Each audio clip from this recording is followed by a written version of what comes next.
ವಿಷಯವನ್ನ, ಮತ್ತೊಂದು ವ್ಯಕ್ತಿಯನ್ನ, ಮತ್ತೊಂದು ಜಾತಿಯನ್ನ, ಮತ್ತೊಂದು ಧರ್ಮವನ್ನ ಯಾವುದೇ ತೆರನಾಗಿ ವಿರೋಧ ಮಾಡದೆ ಪ್ರೀತಿ ಮಾಡುವಂತ ಗುಣ ಯಾರಲ್ಲಿದೆಯೋ ಅವನು ವೀರಶೈವ, ಅವನು ವೀರಶೈವ. ಇದನ್ನೇ ಬಸವಣ್ಣವರು ಹೇಳಿದರು, ಸಕಲ ಜೀವರಾಶಿಗಳಲ್ಲೂ ದಯೆ ಇರಬೇಕು, ದಯೆ ಬೇಕು ಸಕಲ ಜೀವರಾಶಿಗಳಲ್ಲಿ. ಧರ್ಮದ ಮೂಲ ಆಶಯ, ಮೂಲ ಆಶಯ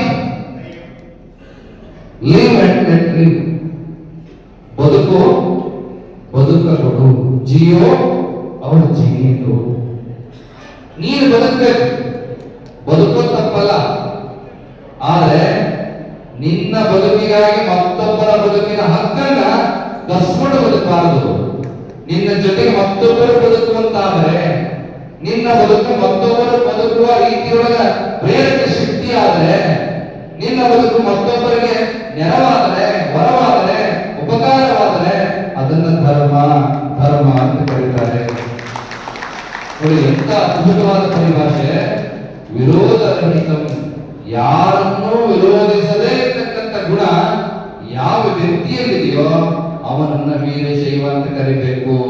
ಬಹುಶಃ ನಮಗನಿಸ್ತದ ಜಾತ್ಯತೀತ ಅನ್ನುವಂಥ ಪದವನ್ನು ಸಂವಿಧಾನದೊಳಗೆ ಸೇರಿಸಿದಲ್ಲ, ಈ ನೀಲಕಂಠ ಶಿವಾಚಾರ್ಯರ ಈ ವ್ಯಾಖ್ಯಾನವನ್ನು ಸೇರಿಸಿದ್ರೆ ನಿಜವಾದ ಅರ್ಥದೊಳಗ ಸಮಾನತೆಯ ಆಶಯ ಆಗ್ತಿತ್ತು.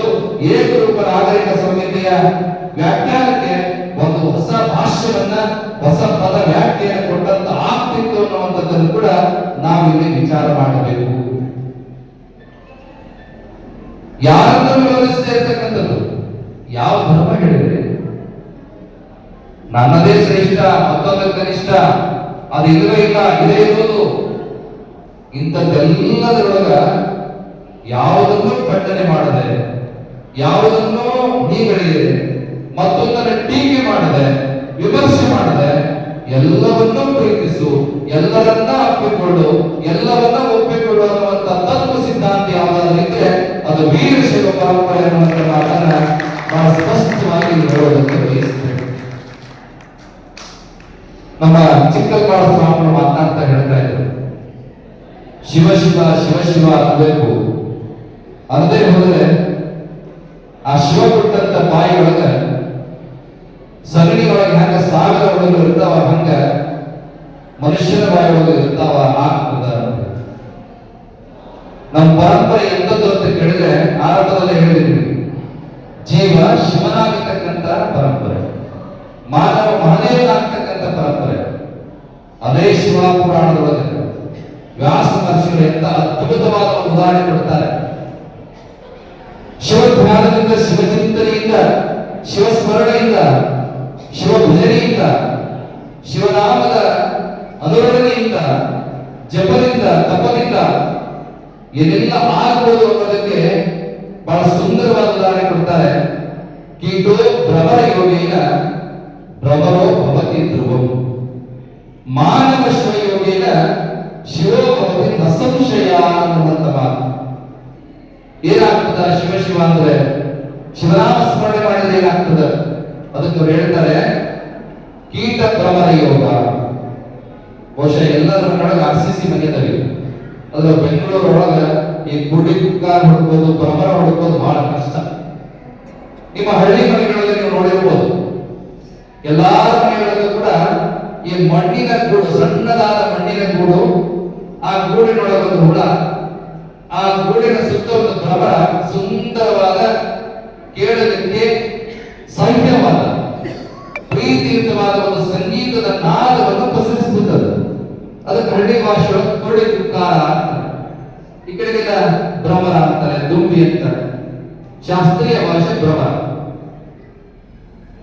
ಆ ಭ್ರಮರ ಏನ್ ಮಾಡ್ತದ ಮೊದಲು ಅಂದ್ರೆ, ತನ್ನ ನಾದವನ್ನ ಹೊರಗಡೆ ಇರೋ ಕಾಡೋ, ಮೇಡೋ, ಕೆರೆನೋ, ಹಳ್ಳನೋ, ಬಾವಿನೋ ಅಲ್ಲಿ ಹೋಗ್ಬಿಟ್ಟು ಕೀಟಗಳಿರ್ತಾವ ಆ ಜಾಗದೊಳಗೆ ತನ್ನ ನಾದವನ್ನ ಪಸರಿಸ್ತದೆ.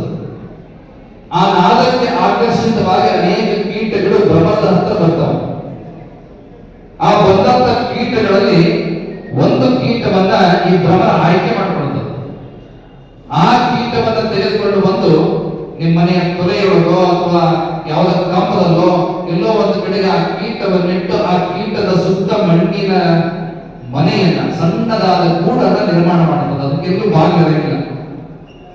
ಒಳಗೊಂದು ಸಾರಿ ಕೀಟ ಹೋಗ್ಬಿಡ್ತಂದ್ರೆ ಹೊರ ಬರೋದಕ್ಕೆ ಸಾಧ್ಯ ಇಲ್ಲ. ಆ ಕೀಟವನ್ನು ಇಟ್ಟ ಮೇಲೆ ಹೊರಗಿರುವಂತ ಭ್ರಮರ ಏನ್ ಮಾಡ್ತದೆ? ಸುಮಾರು 48 ದಿನ ಒಂದು ಮಂಡಲ ಅಂತ ಕರೀತಾರೆ. ಆ 48 ದಿನ ಆ ಮಣ್ಣಿನ ಗೂಡಿನ ಸುತ್ತ ತನ್ನ ನಾದವನ್ನ ಹಾಡ್ತಾನೆ ಇರ್ತದೆ. ಒಳಗಿರುವಂತ ಕೀಟಕ್ಕೆ ಬೇರೆ ಪ್ರಪಂಚ ಇಲ್ಲ. ಯಾವ ಪ್ರಪಂಚ ಅದಕ್ಕೆ?